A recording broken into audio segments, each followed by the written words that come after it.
Mission Nirmal Bangla প্রকল্প চালু করেছে পশ্চিমবঙ্গ সরকার। পরিষ্কার পরিচ্ছন্ন সমাজ গড়ে তোলার উদ্দেশ্য শুরু হয় এই মিশন নির্মল বাংলা।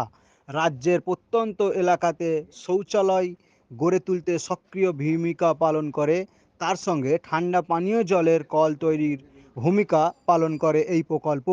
কিন্তু এই ঠান্ডা পানীয় জলের কলটি লাগানোর 6 মাস পর টেকনিক্যালি সমস্যার জন্য বন্ধ হয়ে যাওয়ার যায়। তারপর থেকে প্রায় ২ বছর হয়ে গেলেও এইভাবেই বন্ধ হয়ে পড়ে রয়েছে এই ঠান্ডা পানীয় জলের কলটি। এই রকম পানীয় জলের কল দুটি একই গ্রামে খারাপ হয়ে পড়ে রয়েছে। সাঁকরাইল গ্রাম পঞ্চায়েত সমিতির অধীনে এইরকম কয়েকটি কল বসানো হয়েছে, কিন্তু তার প্রায়ই এখন খারাপ হয়ে পড়ে রয়েছে।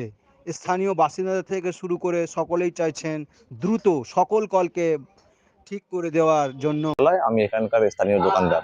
এখন কি জন্য এসেছিলেন এই এখানে কলের? এসেছিলাম এই জল নিতে মানে অন্য এসেছিলাম। জায়গায় জল নেন, তাই তো? এই হ্যাঁ, কলটা অন্য বন্ধ অন্য হওয়ার কারণে? জায়গায় জল নিয়ে ঠান্ডা মানে জল খাবার ইচ্ছা গেলেও এখানে এটা হয়েছিল ২০১৯ সালে। হ্যাঁ। ১-১.৫ মাস চলেছিল, কিন্তু ১-১.৫ মাস চালু হওয়ার পরে হঠাৎ অজ্ঞাত কারণে এটা বন্ধ বন্ধ হয়ে পড়ে আছে।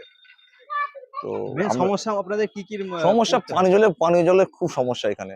এত বড় একটা মার্কেট, রাজগঞ্জ মার্কেট, খুব সুনামপূর্ণ মার্কেট এটা। আর এলাকাও অনেক বড়। একটাই মাত্র ঠান্ডা পানির ব্যবস্থা ছিল, সেটাও অজ্ঞাত কারণে বন্ধ হয়ে আছে। কি কারণ বন্ধ আমরা সাধারণ মানুষ জানি না। কি চাইছেন আপনারা? চাইছি অবিলম্বে এটা চালু হলে খুব উপকার হয়। আমাদের জনসাধারণ মানে মানুষের উপকার হয়। যারা বাইরে থেকে যারা কাস্টমার আসছে কেনাকাটা করতে মার্কেটে, তাদের একটা উপকার হয়। এই রোজার মাস, এই গরমের সময় খুব ভালো হয় আরকি চালু হলে। আর এই যে কলটা বন্ধ হয়ে যাওয়ার কারণে আপনাদের কত দূরে যেতে হয়? আমাদের যেতে অনেক দূরে। পিছনে আমাদের একটা কল ছিল, এই কলটাও সামনে ১০০ ফুটের কল ছিল, এটাও বন্ধ হয়ে গেছে। হ্যাঁ। এটাও আজ বিগত ৪ মাস ৫ মাস বন্ধ হয়ে পড়ে আছে। ১০০ ফুটের পানি আমরা খাচ্ছিলাম জল। এটার তারপরে বিকল্প এটা ব্যবহার করা হচ্ছিল। হ্যাঁ, ১০০ ফুটের পানি খাচ্ছিলাম, জল খাচ্ছিলাম আমরা ১০০ ফুটের কল। তো এই নিয়ে কাকে জানানো হয়েছে এই জানানো ব্যাপারে? পঞ্চায়েতের জানানো হয়েছে, বিডিও জানানো হয়েছে। কিন্তু মানে কোনো কারণ জানি না আমরা সাধারণ মানুষ যে কি জন্য এটা বন্ধ হয়ে পড়ে আছে। এখন কারণটা যে আমরা অজানা। রোজার সময় তো ইফতারের সময় খুবই সমস্যার মধ্যে খুব পড়তে হয় আরো। সমস্যার মধ্যে জল আমাদের কিনে খেতে হচ্ছে এখন। আপনি এখানে কি করেন? আমি এখানে কাপড়ের ব্যবসা করি, কাপড়ের দোকান আরো আমার এখানে এখানে। প্রায় এই যে মার্কেটটা কিসের মার্কেট? এটা বেসিক্যালি এটা কাপড়ের মার্কেট। হ্যাঁ। এখানে আরো অন্যান্য দোকান আছে, সেমই আছে, আপনার হোটেল আছে। আ কাপড়ের মার্কেটটাই বাজার দোকানটাই বেশি আছে। আরো কিছু দোকান আছে এখানে, যেমন মুদিখানা আছে। হোলসেল মার্কেটে বেশি হয় এখানে। মুদিখানা হোলসেল আছে। এই সমস্যাটা হওয়ার কারণে তবুও কতজনের মতো লোকের সমস্যার মধ্যে পড়তে হয়? মিনিমাম ২০,০০০ লোকের সমস্যা হচ্ছে এখানে। সবথেকে কম ২০,০০০ লোক হবে এখানে।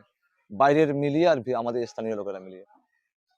এইরকম যে আরো যে কল রয়েছে আমি দেখলাম যে আরো এরকম শুধু এটাই নয়, যতগুলো এই কল ভিতরে রয়েছে আরো বেশিরভাগ। ২-১টা কল খারাপ হয়ে পড়ে আছে।